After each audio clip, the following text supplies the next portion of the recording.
வணக்கம். மேற்குறி செய்திகள். விபச்சார வழக்கில் மனைவி கைதானதால் அவமானம் தாங்க முடியாமல் 2 குழந்தைகளை கடலில் வீசிக் கொன்றுவிட்டு தந்தை மாயமான சம்பவம் தொடர்பாக போலீசார் விசாரணை மேற்கொண்டு வருகின்றனர்.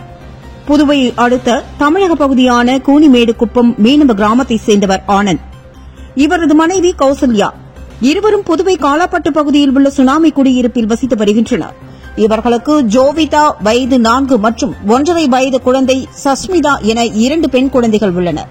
இதனிடையே கடந்த வாரம் கணவன் மனைவிக்கு இடையே தகராறு ஏற்பட்டுள்ளது. இதில் ஆனந்தவேலு தனது 2 குழந்தைகளையும் அழைத்துக் கொண்டு கூனிமேடு குப்பத்திற்கு கடந்த 10ஆம் தேதி வந்தார். இதனிடையே கௌசல்யா நேற்றைய முன்தினம் புதுவை ரெயின்போ நகரில் அழகிகளை வைத்து விபச்சாரம் நடத்தியதாக பெரியகடை போலீசாரால் கைது செய்யப்பட்டார்.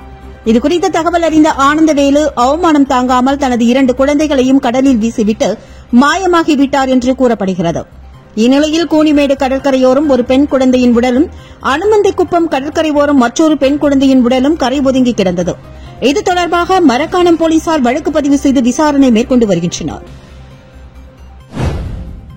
புதுச்சேரியில் புதை சாக்கடை வசதி இல்லாத பகுதிகளில் வசிப்பவர்கள் ஆண்டிற்கு ஒருமுறையாவது கழிவுநீர் தொட்டியை சுத்தப்படுத்த வேண்டும் என்று உழவர்கரை நகராட்சி சார்பில் உத்தரவிடப்பட்டுள்ளது.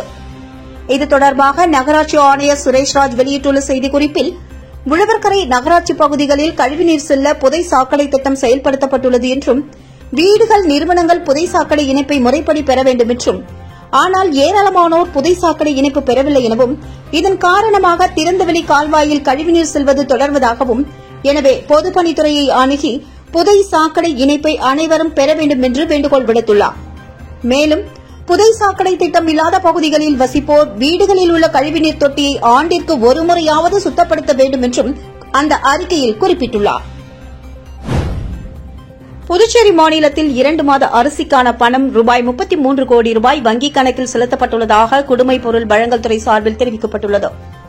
புதுச்சேரி மாநிலத்தில் மஞ்சள் குடும்ப அட்டைக்கு மாதம் 10 கிலோ இலவச அரிசி, சிவப்பு குடும்ப அட்டைக்கு மாதம் 20 கிலோ இலவச அரிசியும் வழங்கப்பட்டு வந்தது. கடந்த சில ஆண்டுகளாக அரிசிக்கு பதிலாக பணமாக பயனாளிகளின் வங்கிக் கணக்கில் கிலோ ஒன்றுக்கு ரூபாய் 30 வீதம் செலுத்தப்பட்டு வந்தது. புதுச்சேரி மாநிலத்தில் மொத்தம் 3,30,000 குடும்ப அட்டைகள் உள்ள நிலையில் கடந்த ஏப்ரல், மே என 2 மாதங்களுக்குரிய இலவச அரிசிக்கான பணம் ரூபாய் 33 கோடி குடிமைப் பொருள் வழங்கல் துறையின் மூலமாக பயனாளிகளின் வங்கிக் கணக்கில் செலுத்தப்பட்டுள்ளது. அதன்படி சிவப்பு குடும்ப அட்டைக்கு மாதம் 600 ரூபாய் வீதம் 1200, மஞ்சள் குடும்ப அட்டைக்கு மாதம் 300 வீதம் 600 ரூபாயும் செலுத்தப்பட்டுள்ளது. புதுச்சேரி காவலர் பொதுநல சங்கத்தின் மேம்பாட்டிற்காக அரசு சார்பில் ரூபாய் 1 கோடி நலநிதி வழங்கப்படும் என்று முதல்வர் ரங்கசாமி அறிவிப்பு. புதுச்சேரி காவல்துறையில் ஊர்காவல் படை வீரர்களுக்கான 500 காலி பணியிடங்கள் நிரப்பிட தேர்வுகள் நடத்தப்பட்டது. இதில் தேர்வானவர்களில் 326 பேருக்கு பணி உத்தரவு வழங்கும் நிகழ்ச்சி கம்பன் கலையரங்கில் நடைபெற்றது.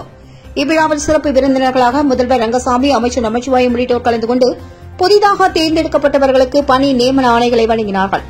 தொடர்ந்து விழாவில் பேசிய முதலமைச்சர் ரங்கசாமி, அரசின் காவல்துறை, சுகாதாரத்துறை என அனைத்து துறைகளிலும் தற்பொழுது பணியிடங்கள் நிரப்பப்பட்டு வருகின்றன. காவல்துறையில் 1000 பணியிடங்களை நிரப்ப நடவடிக்கை எடுக்கப்பட்டுள்ளது. உதவி ஆய்வாளர் பணிக்கான 300 இடங்கள் விரைவில் நிரப்பப்படும் என தெரிவித்தார். காவல்துறை நடவடிக்கையால் சிறிய மாநிலமான புதுவையில் சட்டம் ஒழுங்கு பராமரிக்கப்பட்டு வரும் நிலையில் போதைப் பொருள் வழக்கில் சம்பந்தப்பட்டவர்கள் யாராக இருந்தாலும் கடுமையாக நடவடிக்கை எடுக்க வேண்டும் என்றும், காவலர்கள் பொதுநல சங்கத்திற்கு 1 கோடி ரூபாய் நிதி வழங்கப்படும் என்றும் தெரிவித்தார். இந்த நிகழ்ச்சியில் காவல் தலைமை இயக்குநர் ஸ்ரீனிவாஸ், சட்டமன்ற உறுப்பினர் அனிபால் கென்னடி உட்பட பலர் பங்கு பெற்று சிறப்பித்தனர்.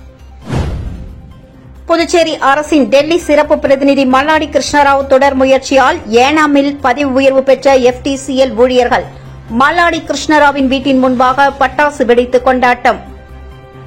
புதுச்சேரி பிராந்தியமான ஏனாமில் பணிபுரியும் FTCL ஊழியர்கள் பல ஆண்டுகளாக பதவி உயர்வு கேட்டு போராடி வந்தனர்.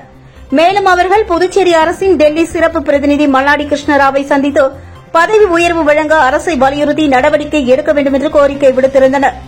இதனையடுத்து மல்லாடி கிருஷ்ணராவின் தொடர் முயற்சியால் அவர்களுக்கு பதவி உயர்வு வழங்கப்பட்டுள்ளது. இதற்கான அறிவிப்பு நேற்று வெளியானதைத் தொடர்ந்து மகிழ்ச்சியான ஊழியர்கள் மல்லாடி வீட்டின் முன்பாக பட்டாசு வெடித்தும் ஜெய் மல்லாடி என கோஷங்கள் எழுப்பியும் கொண்டாடினார்கள். புதுவை அரசின் குரூப் B அரசிதழ் பதிவு பெறாத பணியிடங்களுக்கு 2 ஆண்டுகள் வயது தளர்வு அளிக்க மத்திய அரசு மறுத்துவிட்டதாக கூறப்பட்டுள்ளது.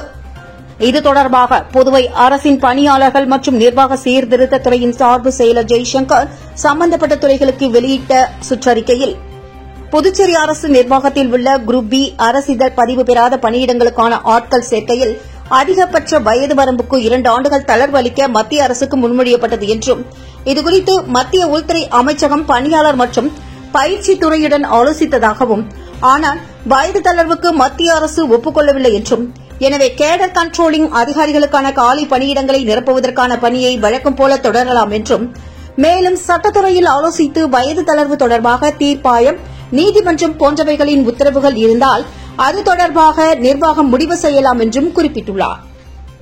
இத்துடன் இந்த செய்தி அறிக்கை நிறைவு பெறுகின்றது. நன்றி, வணக்கம்.